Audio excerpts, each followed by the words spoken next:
শ্ৰীৰাম ধ্বনিৰে আৰু 1 লাখ হনুমান চালিচা পাঠেৰে মুখৰিত হৈছে এই যি আধ্যাত্মিক পৰিৱেশ। এই আধ্যাত্মিক পৰিৱেশ ক'ত বিৰাজ কৰিছে তাৰ সামগ্ৰিক পৰিৱেশ আপোনালোকক দেখুৱাইছোঁ। মই বৰ্তমান উপস্থিত আছোঁ জখলাবন্ধাৰ হাতীমূৰাত বৰ্তমান এক আধ্যাত্মিক পৰিৱেশে বিৰাজ কৰিছে। এক সুন্দৰ পৰিৱেশে বিৰাজ কৰিছে এই সকল ভক্তই আহি যি জয় শ্ৰীৰাম ধ্বনিৰে মুখৰিত কৰিছে ব্ৰহ্মপুত্ৰৰ বালেশ্বৰ।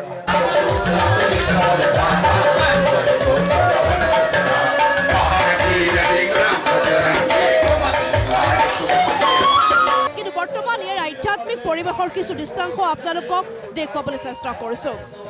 সকলো ব্যস্ত হৈ পৰিছে হনুমান চালিচা পাঠ কৰক আৰু ইয়াৰ কিছু দৃশ্যাংশ আপোনালোকক দেখুৱাবলৈ চেষ্টা কৰিছোঁ।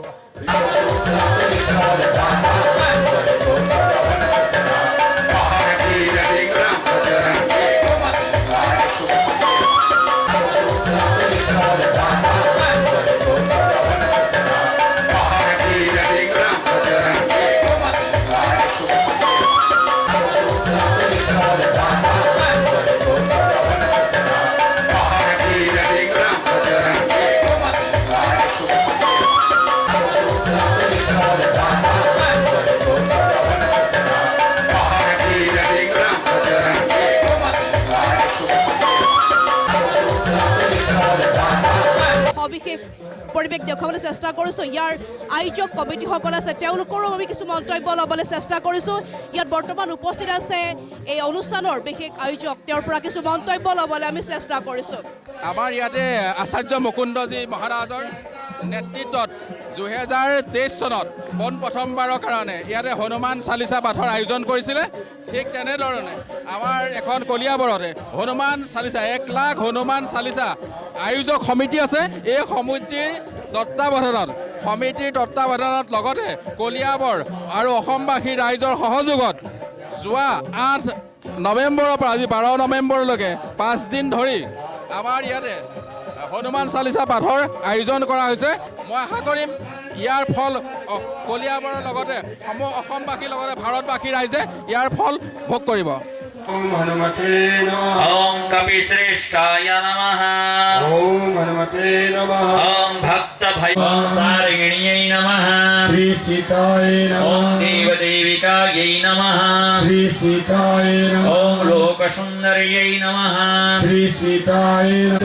रामानुजाय नमः। ओम अस्मत् परमगुरुभ्यो नमः। श्रीमते रामानुजाय नमः। ओम अस्मत् सर्वगुरुभ्यो नमः। श्रीमते रामानुजाय नमः। श्री पराङ्कुशदासाय नमः। त्रिणीकृतविरिञ्चादि निरङ्कुशविभूतय रामानुजपदाम्भोज समाश्रयणशालिना श्रमास्ते नमः। ओम शरणागतवत्सलाय नमः। ओम हनुमते नमः। ओम जानकी प्राणदात्रे नमः। हनुमते नमः। ओम रक्ष प्राणापहरकाय नमः। ओम हनुमते नमः। ओम पूर्ण हनुमते नमः। ओम अजराय नमः। ओम हनुमते नमः। ओम अमृत्यवे नमः। ओम हनुमते नमः। ओम वीरवीराय नमः।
কৰিলোঁ এইবিলাক গোটেইখিনিতো তেওঁৰ চৰণত আমি নিবেদন কৰিলোঁ নৃত্যবাদ্যাদি গীতাদি পুৰাণা পঠনাদিবিহি লব্ধোপচাৰैः सकलैः